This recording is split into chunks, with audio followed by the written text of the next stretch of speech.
Assalamualaikum warahmatullahi wabarakatuh. Selamat pagi, salam sejahtera untuk kita semua. Apa kabar anak-anakku sekalian? Semoga kita semua selalu dalam lindungan Allah Subhanahu wa Ta'ala. Ya, bertemu lagi dengan Ibu hari ini pada pelajaran bahasa Indonesia. Pada bab 3 hari ini, kita akan membahas tentang teks ulasan. Tujuan pembelajaran: 1. Siswa mampu memahami teks ulasan. 2. Siswa mampu menjelaskan teks ulasan. 3. Siswa mampu menganalisis unsur kebahasaan dalam teks ulasan.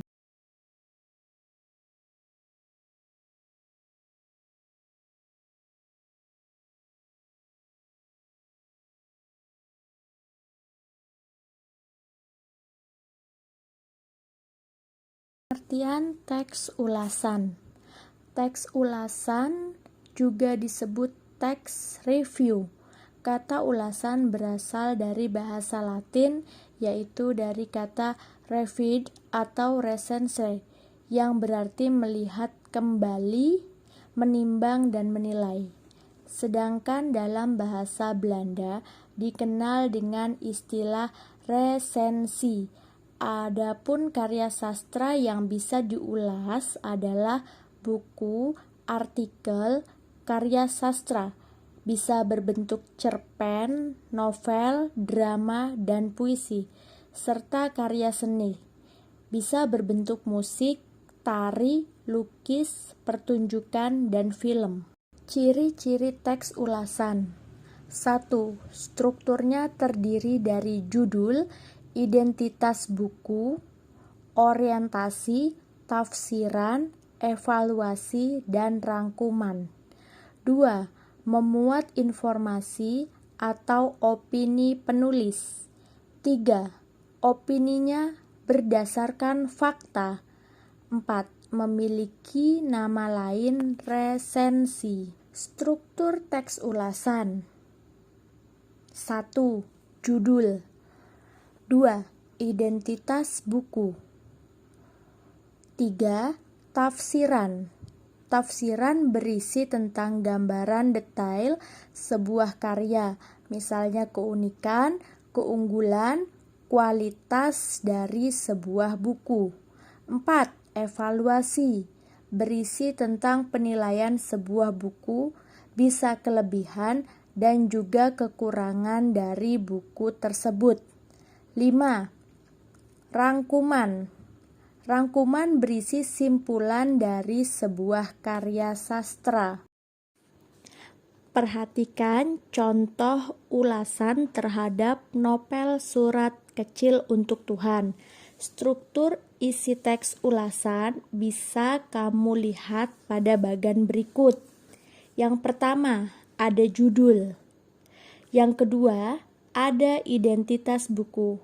Identitas buku itu sendiri berupa penulis, penerbit, tahun pertama terbit, dan tebal halaman. Lalu yang ketiga, ada orientasi sinopsis. Pada bagian orientasi sinopsis ini dipaparkan tentang gambaran umum sebuah karya yang diulas. Gambaran umum tentang karya tersebut bisa berupa nama, tujuan, fungsi, dan sebagainya.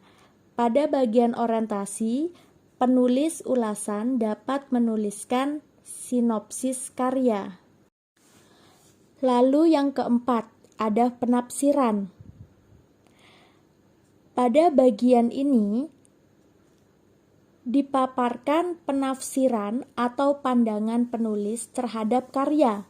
Untuk memperkuat penafsirannya, seorang penulis juga dapat membandingkan kualitas karya yang diulas dengan karya atau benda yang lain. Pada bagian penafsiran ini, penulis ulasan dapat menuliskan keunggulan dan kelemahan karya berdasarkan penilaiannya. Lalu yang kelima, ada rangkuman dan simpulan. Rangkuman. Pada bagian ini, penulis merumuskan rangkuman yang ditunjukkan kepada pembaca atau masyarakat terhadap karya yang telah diulas, berdasarkan hasil penilaian dan penafsiran yang telah dilakukan sebelumnya. Rangkuman dapat berisi penelaahan penulis terhadap unsur-unsur karya yang dapat dinilai. Misalnya, unsur intrinsik dan ekstrinsik pada karya sastra.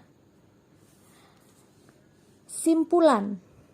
Pada bagian ini dipaparkan penilaian penulis terhadap kelebihan dan kekurangan karya atau yang diulas disertai alasan dan bukti pendukung. Simpulan juga bisa memaparkan rekomendasi kepada pembaca tentang kelayakan sebuah karya untuk dibaca, dinikmati, atau dimiliki. Kaidah kebahasaan teks ulasan. 1. Istilah. Istilah adalah kata atau gabungan kata yang dengan cermat mengungkapkan makna, konsep, proses, keadaan, atau sifat khas dalam bidang tertentu. Istilah dibagi menjadi dua. Contoh, istilah umum dan istilah khusus. Istilah khusus misalnya seperti film, politik, dan industri. Sedangkan istilah khusus misalnya seperti syuting, presiden, pesawat. 2. Sinonim atau antonim. Sinonim adalah kata yang memiliki bentuk yang berbeda tapi memiliki arti yang sama. Contoh, novel sama dengan buku. Antonim. Antonim adalah lawan kata. Contoh, baik lawan katanya jahat. Yang ketiga ada nomina.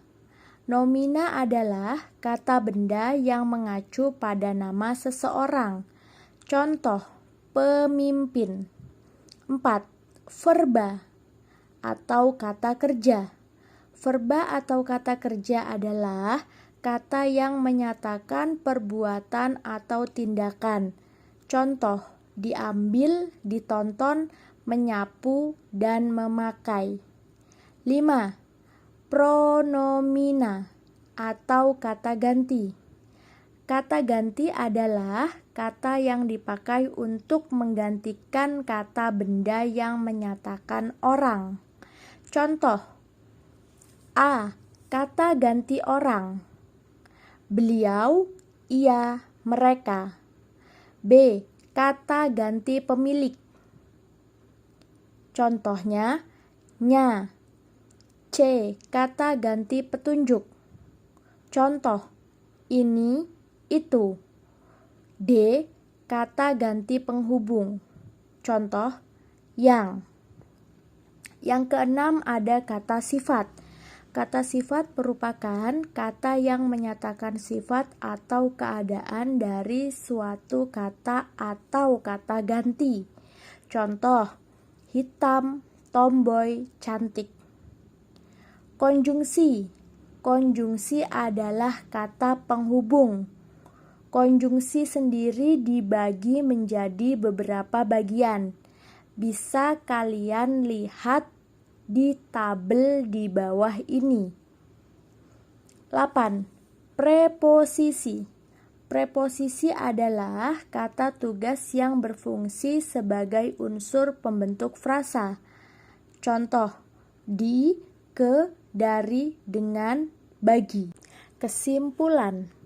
Dari materi di atas bisa disimpulkan pengertian teks ulasan, ciri-ciri teks ulasan, struktur teks ulasan, dan kaidah kebahasaan dari teks ulasan. Latihan soal. 1.